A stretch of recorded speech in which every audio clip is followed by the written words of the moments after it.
நீங்க என்னோட பிரார்த்தனையை கேட்டு ஒரு விஷயத்தை நிரூபிச்சிட்டீங்க தாயி.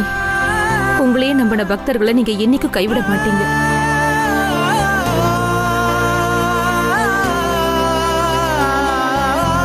இன்னைக்கு இந்த கோயில்ல உங்களோட பொண்ணு உங்க முன்னாடி தலைவணங்கி நிக்கிறேன்.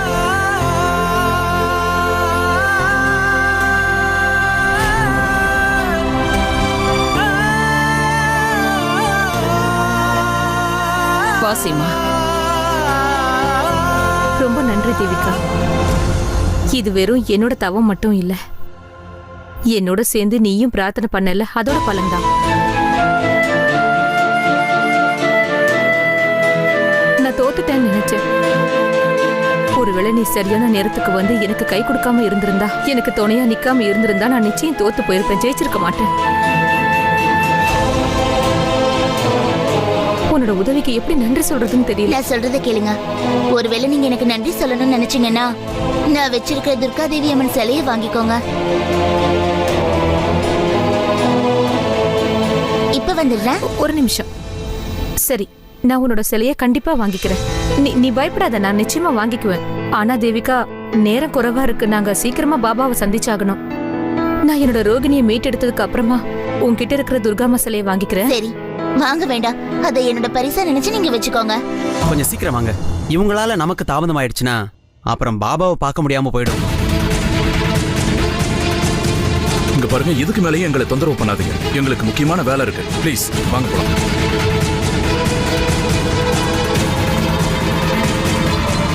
நான் போறேன்.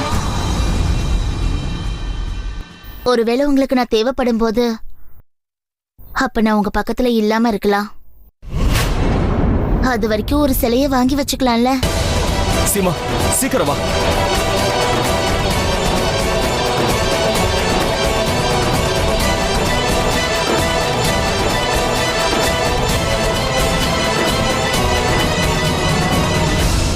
பாபா, இவங்க அவங்க பிரச்சனை உங்ககிட்ட சொல்ல வந்திருக்காங்க.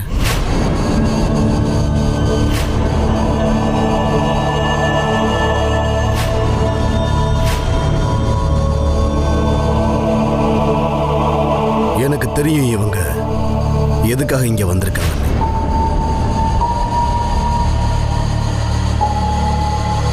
பாபா, ஒருவேளை உங்களுக்கு தெரிஞ்சா தயவு செஞ்சு எங்களுக்கு உதவி பண்ணுங்க.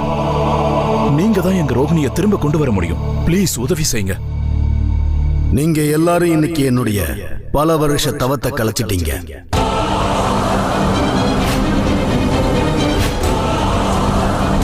உங்களுக்கு தெரியுமா, நான் மறுபடியும் கடுமையான தவம் செஞ்சுதான் அந்த சாதனையை செய்ய முடியும். நாளைக்கு அமாவாசை இரவு, அப்புறம் இந்த இரவு. 4 வருஷத்துல வெறும் இந்த இரவு மட்டும்தான் வரும். அப்புறம் இந்த முறை நான் சாதனையை போயிடுச்சு. ஆனா நீங்க எல்லாம் என்ன விரும்புறீங்க? நான் உங்களுக்கு உதவி செய்யணும்னு இல்ல. இன்னைக்கு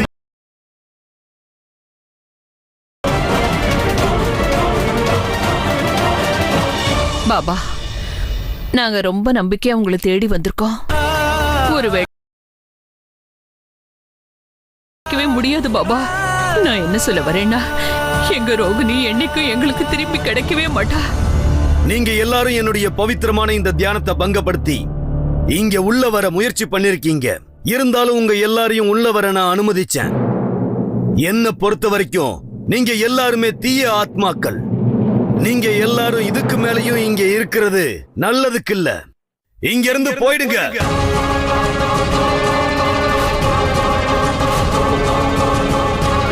பாபா, நான் உங்களை கெஞ்சி கேட்டுக்கிறேன் பாபா. நீ இப்பவே இவங்களை கூட்டிக்கிட்டு இங்க இருந்து போயிடு. அப்புறம் ஞாபகம் வச்சுக்கோ, அடுத்த முறை இந்த மாதிரி ஏதாவது ஒரு காரணம் சொல்லி என்னுடைய தியானத்துக்கு பங்கம் ஏற்பட்டா அப்புறம் நான் கோபக்காரனா மாறிடுவேன். இவங்களை இங்க இருந்து வெளியே கூட்டிக்கிட்டு போ.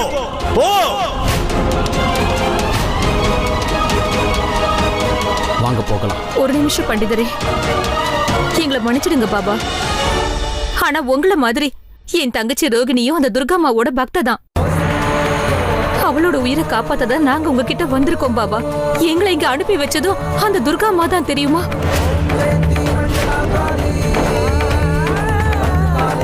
நீங்க எங்களுக்கு உதவி செஞ்சே ஆகணும் பாபா. சித்தி அடையறதுக்காக தவம் செய்யற நீங்களே ஒரு துர்காமாவோட பக்தைக்கு உதவி செய்யாம போனா எப்படி? உங்களோட தவத்துக்கு என்ன பலன்? ஒருவேளை நீங்க உண்மையிலேயே இத்தனை வருஷங்களா தவம் செய்றீங்கன்னா பாபா, நாங்க எங்க ரோகிணியை மீட்டெடுக்கிறதுல கண்டிப்பா உங்களால உதவ முடியும். உங்களுக்கே தெரியும்ல, கல்லா மாறி போன அகலிகைய தன்னுடைய ஸ்பரிசத்தினால திரும்ப அவளுக்கு உயிர் கொடுத்தாரு ஸ்ரீராம. அதனாலதான் அவரை கடவுள்னு சொல்றாங்க. ஒருவேளை உங்களால இன்னைக்கு எங்களுக்கு உதவி செய்ய முடியாம போயிடுச்சுன்னா நீங்க பண்ற தவத்துக்கு எந்த பலனுமே கிடையாது.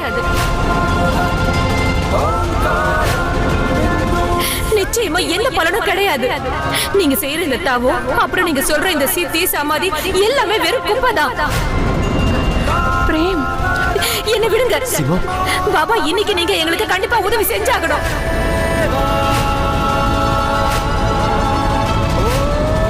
நம்மளால முடிஞ்ச அளவுக்கு நம்ம முயற்சி பண்ணிட்டோம் சிவா. இனிமே இங்க இருக்கிறதுல எந்த பிரயோஜனமும் இல்லை. வாங்க போலாம். இல்லங்க,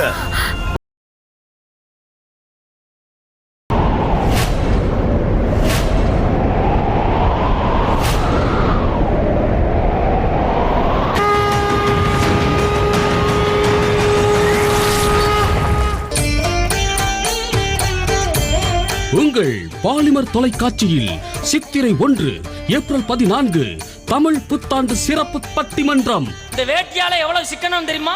வீட்டுல இட்லிய உன்னோட இந்த கண்ல ஒரு உண்மையான பக்தியுடைய அடையாளத்தை பார்த்தேன். உன்னுடைய கண்கள்ல உன் தங்க மேல நீ வச்சிருந்த உண்மையான அன்பு தெரியுது. இது இந்த யுகத்துல பார்க்கிறது ரொம்ப அதிசயம். எந்த நம்பிக்கையோட நீ உன் ரோகிணியை திரும்ப கொண்டு வர முயற்சி செஞ்சியோ, அதே மாதிரி எனக்கும் ஒரு கடமை இருக்கு. அம்மன் தாயுடைய உண்மையான பக்தனா இருக்கிறதுனால நான் உங்களுக்கு உதவி செய்யறேன்.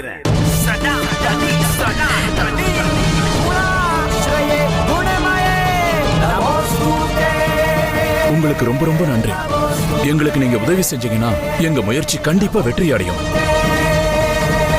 பாபா, நாங்க வாழ்க்கை பூரா உங்களுக்கு நன்றி கடன் பட்டிருக்கோம். ரொம்ப நன்றி. உங்க ரோகிணியை திரும்ப கொண்டு வர உங்களுக்கு இன்னும் ஒரே ஒரு வாய்ப்பு மட்டும்தான் இருக்கு. நீங்க என்ன சொல்ல வரீங்க? நாளைக்கு விடிஞ்சதும் நாம பூஜைய ஆரம்பிக்கலாம். அந்த பூஜை நடு ராத்திரி வரைக்கும் நடக்கும். அதுக்காக உங்க ரோகிணி மாதிரி மண்ணால தயாரிக்கப்பட்ட ஒரு சின்ன சிலை வேணும். அப்பதான் நான் அவளுடைய ஆத்மாவை அந்த சிலைக்குள்ள செலுத்தி அவளுடைய உயிரை திரும்ப கொண்டு வர முடியும். அப்புறம் இந்த காரியம் ரொம்ப கடுமையான சங்கடம் நிறைஞ்சது.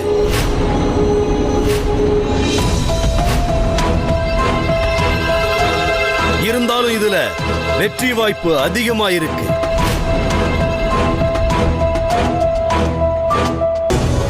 இந்த மொத்த உலகத்திலையும் வெறும் 5 பேரு மட்டும்தான் இருக்காங்க. அவங்களால மட்டும்தான் இந்த காரியத்தை நிறைவேற்ற முடியும். அப்புறம் இன்னொரு விஷயத்தை நான் இப்பவே உங்க எல்லார்கிட்டையும் சொல்லிடுறேன். இந்த காரியம் வெற்றி அடையலன்னா அப்புறம் உங்க ரோகிணி திரும்ப வருவாங்கிற நம்பிக்கைய கைவிட்டுறணும்.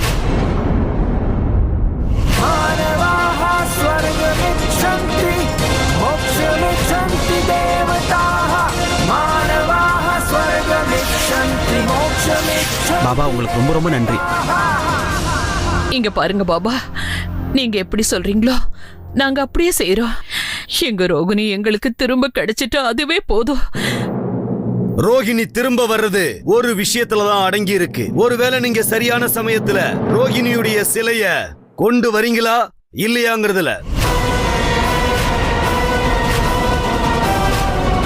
அப்புறம் ஞாபகம் இருக்கட்டும், இந்த விசேஷ பூஜைய நாளைக்கு மட்டும்தான் செய்ய முடியும். ஏன்னா நாளையோட விசேஷமான அமாவாசை 4 வருஷத்துல வெறும் ஒரு முறை தான் வரும். அப்புறம் ஏதாவது ஒரு காரணத்தினால பூஜையை நாளைக்கு செய்ய முடியலன்னா நீங்க ரோகிணிக்காக அடுத்த 4 வருஷம் வரைக்கும் காத்திருக்கணும்.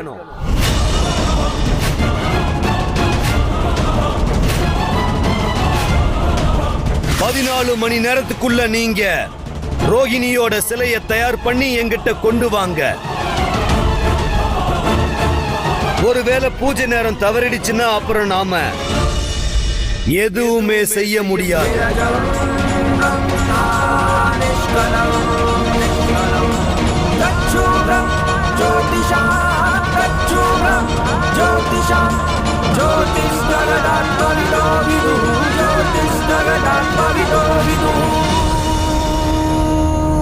சங்கருக்கு ஃபோன் பண்ணி கேக்குறேன்.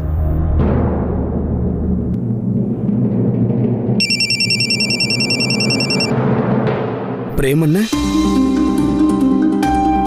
சொல்லுங்கண்ணே. இங்க பார் சங்கர், சிலை செய்யறவங்க வேணும், ரொம்ப அர்ஜென்ட். ஏற்பாடு பண்ண முடியுமா? ஆமாண்ணே, ஹரின்னு ஒருத்தர் இருக்காரு. ஆனா கொஞ்ச நேரத்துக்கு முன்னாடி அவர்கிட்ட பேசினதுல அவர் வெளியூர் போயிருக்கிறதா சொன்னாரு. அண்ணன், நான் ஒரு காரியம் பண்றேன்.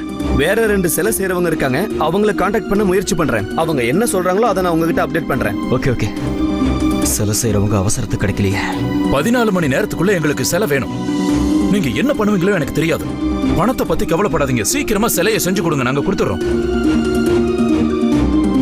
யாராலையுமே 14 மணி நேரத்துல சிலையை செய்ய முடியாதுன்னு சொல்றாங்க. இங்க அந்த மாதிரி சிலை செய்யறவங்க யாருமே இல்லையா? 14 மணி நேரத்துக்குள்ள செஞ்சு கொடுக்கறவங்க. இங்க பாருங்க, நம்ம கண்டிப்பா சரியான நாள் கிட்ட போய் சேருவோம்னு எனக்கு தோணுது. வழக்கமா நிறைய பேர் இருப்பாங்க, ஆனா இப்ப யாருமே சிட்டில அவைலபிள் இல்லைன்னு சொல்றாங்க. விடியறதுக்குள்ள நமக்கு யார் சிலையை செஞ்சு கொடுப்பாங்கன்னதே எனக்கு தெரியல. ஏன்னா காலையில 6 மணிக்குள்ள பாபா கிட்ட அந்த சிலையை நம்ம எடுத்துட்டு போய் ஆகணும். அப்பதான் ரோகிணியை காப்பாற்ற முடியும். நேரம் போய்கிட்டே இருக்கு, நம்ம ஏதாவது செஞ்சே ஆகணும். சீமா, சீமா எங்க? சீமா எங்க போயிட்டா? சீமா, சீமா, தேவிகா, தேவிகா, தேவிகா, தேவிகா, தேவிகா, தேவிகா.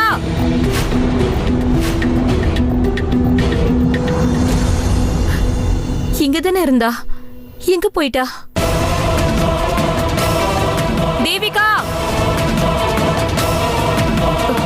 ஐயா, இங்க ஒரு பொண்ணு இருந்தா, அவ துர்கம்மா மாதிரியே ட்ரெஸ் பண்ணி இருந்தா. நீங்க அவளை எங்கேயாவது பாத்தீங்களா? ஆமாமா, கொஞ்ச நேரத்துக்கு முன்னாடி இங்க இருந்து அவங்க போனதை பார்த்தேன். நான் போறேன். ஒருவேளை உங்களுக்கு தேவைப்படுற நேரத்துல நான் பக்கத்துல இல்லாம போகலாம். அது வரைக்கும் இந்த சிலையை வச்சுக்கலாம்ல. ரொம்ப நன்றி. சீமா எங்க போயிருப்பா? சீமா,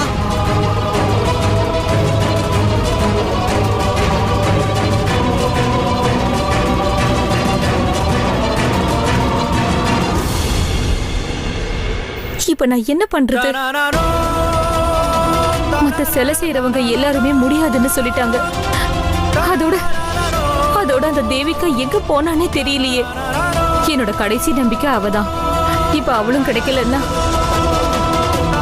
துர்கம்மா, என் ரோகிணியை எப்படி மீட்டெடுக்கிறது? இப்ப யார் அவளோட சிலையை தயார் பண்ணுவாங்க?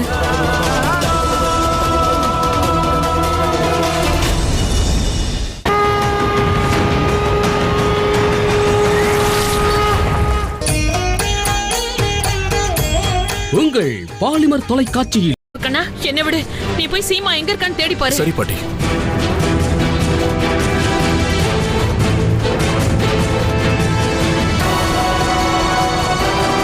சீமா, கார் பார்க்கிங் கிட்ட இருப்பான்னு நினைக்கிறேன். வா.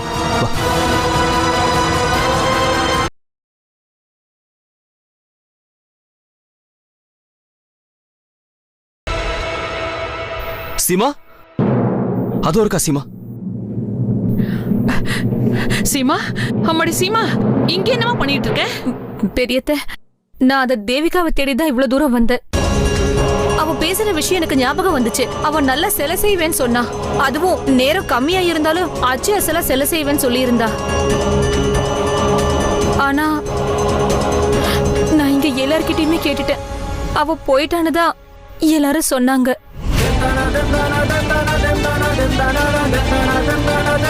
பிரேம், இப்ப நாம எப்படி ரோகிணியோட சிலையை தயார் பண்றது சொல்லுங்க?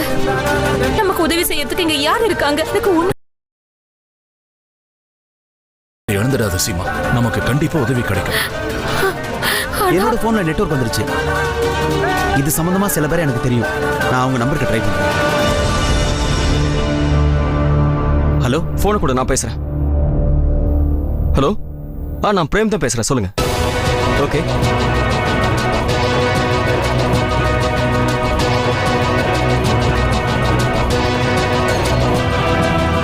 எனக்கு என்னமோ கோயிலுக்குள்ள போய் தேடி பார்த்தா தேவிகா கிடைப்பான்னு தோணுது. நான் அங்க போய் தேடி பார்க்கறேன்.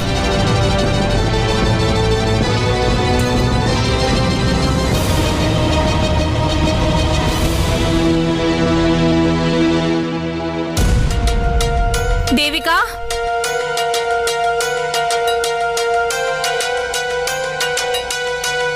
தேவிகா,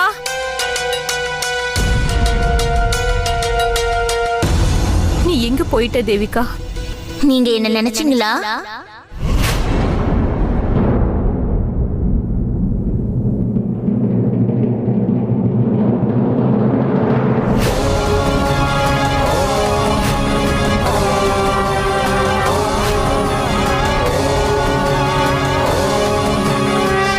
தேவிகா, நீ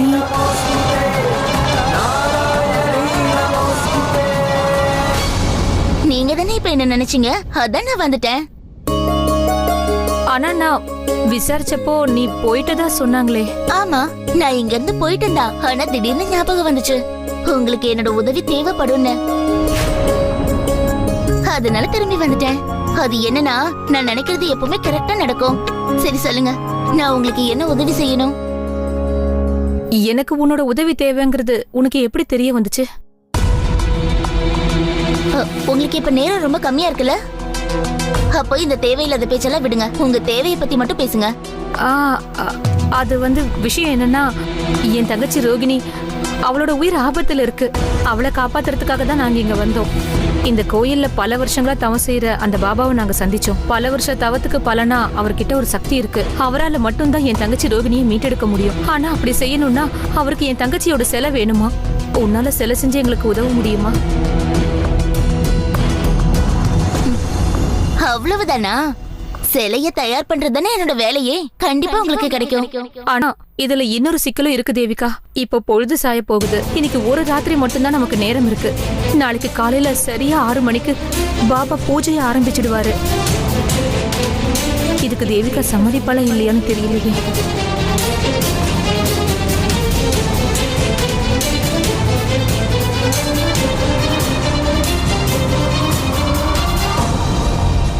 நீங்க எதுக்கும் கவலைப்படாதீங்க. நான் எப்படியாவது சீக்கிரமா அந்த சிலையை தயார் பண்ண முயற்சி பண்றேன். சரியா? உனக்கு ரொம்ப ரொம்ப நன்றி தேவிகா. என்ன சீமாக்கா நீங்க? உங்களோட இந்த 2 கையும் அம்மன் தாயை மட்டும்தான் வணங்கணும். சரி வாங்க, நம்ம உடனே வேலையை ஆரம்பிக்கலாம். ஏன்னா நமக்கு நேரம் ரொம்ப கம்மியா இருக்குல்ல. போலாம் வாங்க.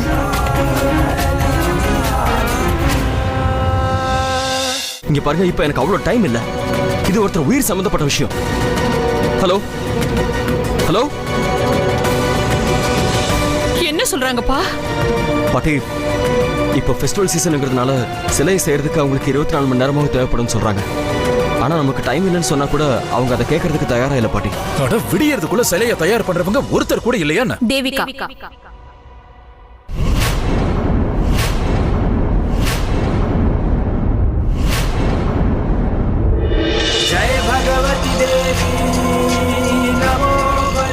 இவங்க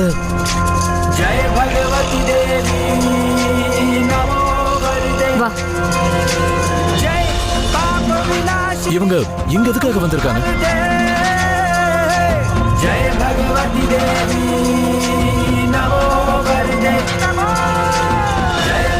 ரோகிணி சிலையை செஞ்சு நமக்கு உதவுறதுக்கு தேவிகா தயாரா இருக்கா. அம்மாடி, உன்னால இவ்வளவு குறைஞ்ச நேரத்துல எப்படிமா ரோகிணியோட சிலையை செஞ்சிட முடியுமா? ஜெய் துர்கா தேவி.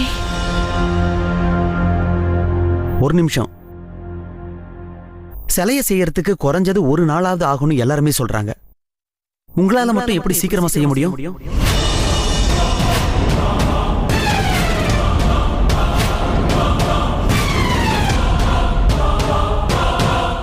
நான் அதை சீமாக்கா கிட்ட சொல்லியிருக்கேன். என்னால முடிஞ்ச அளவுக்கு நான் சீக்கிரமா அதை செஞ்சிருவேன். மத்ததெல்லாம் துர்க்கை அம்மன் பாத்துப்பாங்க.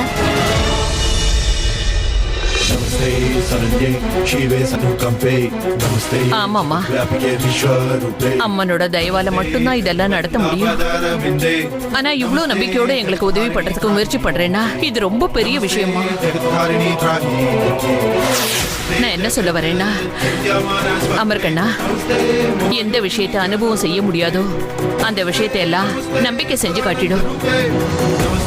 நான் என்ன நினைக்கிறேன்னா, தேவிகாவுக்கு இந்த வாய்ப்பை நம்ம கொடுத்து பார்க்கலாமே.